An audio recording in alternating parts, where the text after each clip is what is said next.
The movie begins after humanity is devastated by war. The only survivors are the inhabitants of Chicago, who band together to form a separate state. To safeguard their citizens, the city's founders erect a protective wall around its perimeter and organize society into distinct groups. These factions are based on 5 fundamental human virtues. The erudite prioritize logic and knowledge, while the amity focus on cultivating the land. Members of the Candor faction uphold honesty and justice above all else, while the Dauntless faction serves as protectors. The soldiers of Dauntless guarantee security within the city's walls without exception. Meanwhile, the Abnegation faction instills altruism in its members, leading them to live modestly and prioritize the welfare of others. Despite being called impoverished by other factions due to their humble lifestyle, the selfless members of Abnegation are entrusted with governing the state. Those who do not fit neatly into any faction are labeled as outcasts. The story follows the protagonist, Beatrice Pryor, who is raised in Abnegation. Like all teenagers in the city, she undergoes a test at the age of 16 to determine which faction she belongs to. During Beatrice's test, the administrator notices her unconventional thinking, leading to the discovery that she is divergent according to the test's analysis. No, but what was my result? Abnegation, and erudite, and dauntless. Tori discreetly alters the test results to designate Beatrice as Abnegation and instructs her to keep this information confidential. The guiding principle of the utopian society is faction before blood, meaning that once individuals choose a faction, they must leave behind their familial ties. During the initiation ceremony, the Pryor siblings make divergent choices. Caleb, Beatrice's brother, opts for the erudite faction, while Beatrice herself selects Dauntless, the faction that has captivated her since childhood. This decision marks her transition into a new family. Casting a final glance at her parents, Beatrice joins her fellow Dauntless initiates as they ascend the metal beams to street level from the subway system. With some hesitation, she leaps into the last train car, where she encounters Christina, a fellow transfer from the Candor faction. Together, they disembark onto the roof of an unfamiliar building. Their arrival is greeted by Commander Eric, who explains that the only way to enter the compound is by taking a leap of faith. Beatrice volunteers to go first, earning some derision as her bold decision surprises those who expect selflessness from her. Upon reaching the ground, she is assisted by a fellow Dauntless member, still shaken from the fall. Struggling to introduce herself, Beatrice seizes the opportunity to adopt a new name, choosing Triss amidst applause. As the recruits descend into the faction headquarters, they are separated into those born into Dauntless and those who transferred. The former group is led by instructor Lauren, while the latter, including Triss and Christina, remain under the guidance of a scout named Four. Christina can't resist teasing him about his name. 4 like the number? Exactly like the number. What happened? 1 through 3 were taken? The young man advises the flustered girl to be more discreet and keep her thoughts to herself. Leading the initiates to their quarters, Four highlights the significance of the pit, a central location in the life of the Dauntless faction.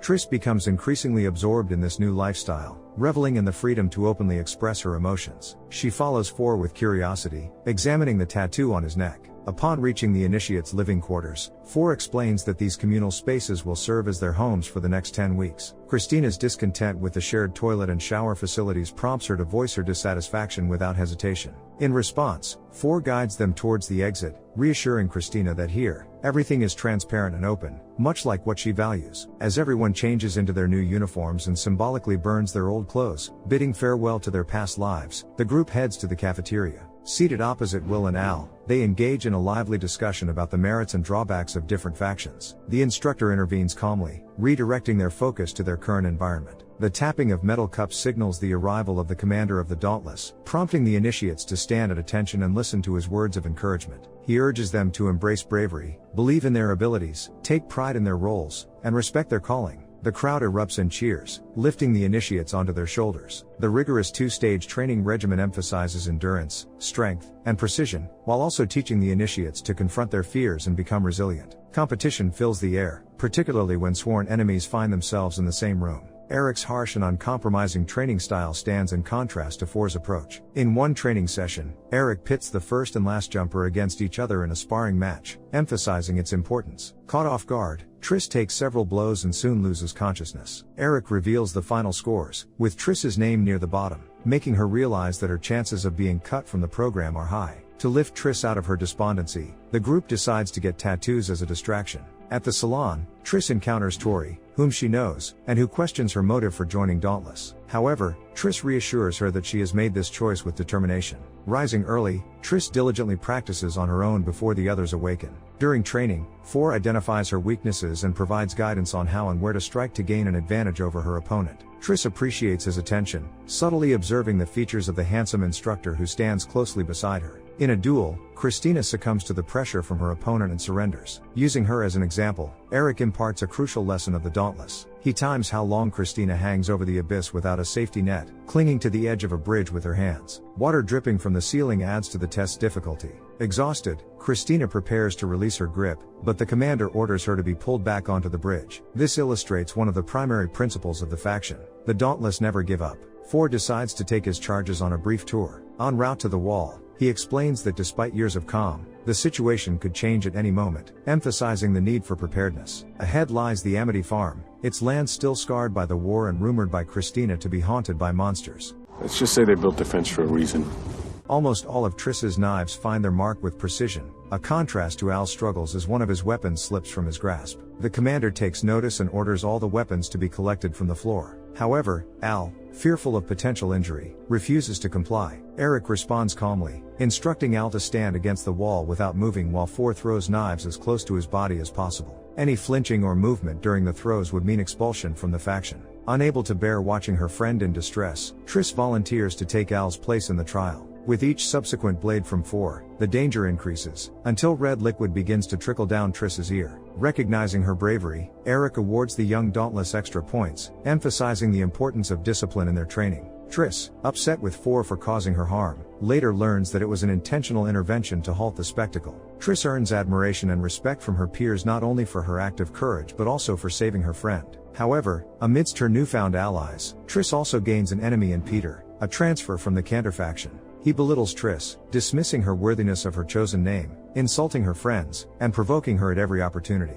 Tension rises when the head of the Erudite, Janine Matthews, appears in the Dauntless compound, sparking Triss's concern as she fears the Erudite may be searching for divergence. During a combat session, Eric intentionally selects Peter and Triss as opponents. Ford offers guidance to Triss, pointing out Peter's weaknesses. Armed with this knowledge, Triss strikes first, landing a blow to Peter's throat. In retaliation, Peter unleashes a barrage of attacks, overpowering Triss and causing her to lose consciousness. Triss faintly sees Ford leaving the ring before succumbing to unconsciousness. Upon waking, Triss discovers she is facing expulsion from the faction. Determined to change the decision, she races after the departing train, earning the surprise of Eric. Impressed by her resolve, Ford helps her onto the train, leading Eric to ultimately allow her to remain in the faction. The commanders orchestrate another competition for the initiates, introducing a tactical game with the objective of capturing a flag. Teams are armed with training weapons that simulate real wounds with neurostimulating rounds for a brief duration. As the captains assemble their teams, the Dauntless leader prioritizes strength, while Ford selects individuals who are motivated and agile.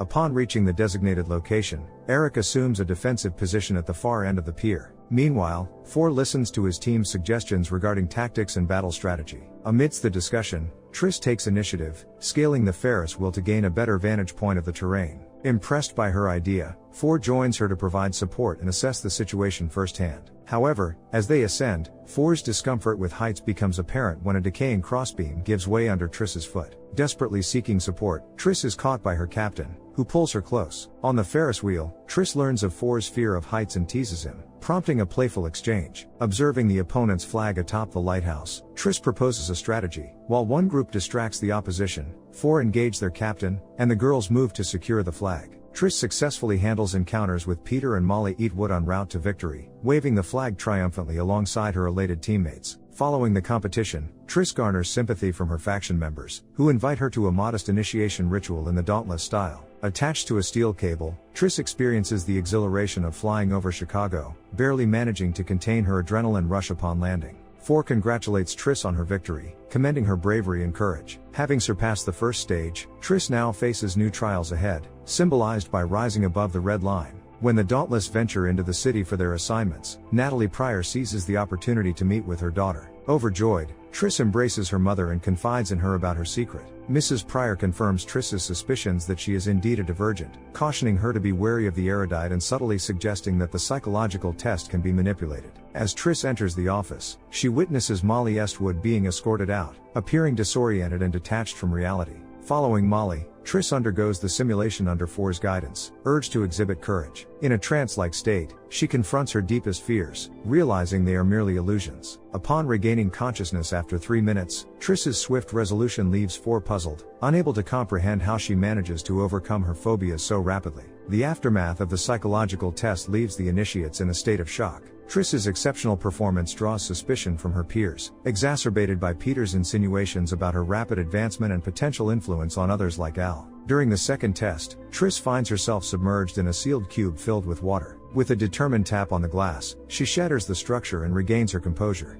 Four's curiosity gets the better of him as he repeatedly questions Triss about her faction assignment from the sorting test. Despite his probing, Triss insists on abnegation. Tori reveals that her own brother was also a Divergent, recounting how he swiftly conquered his fears using unconventional methods during a similar test. Tragically, he was later found at the bottom of an abyss. Tori warns Triss of the dire consequences if her secret were to be exposed within the Dauntless faction. Distraught by the revelation and feeling misplaced in Dauntless, Triss turns to her brother Caleb for support, pleading to return to abnegation. However, Caleb refuses to aid his sister, leaving Triss feeling more isolated than ever. Janine Matthews encounters Triss in the stairwell and extends an invitation to her office, masking her intentions with false warmth. In her office, Matthews subtly hints at the existence of dangerous divergents whom the abnegation shelter, insinuating that she hopes to rely on Triss's loyalty should someone close to her betray the law. Triss is escorted home by Matthews' chauffeur, but her return is marred by a violent attack at the Dauntless stronghold. 3 assailants, including Triss's former friend Al, attempt to throw her off a cliff. Recognizing Al among her attackers, Triss is saved by 4, who ensures her safety until morning.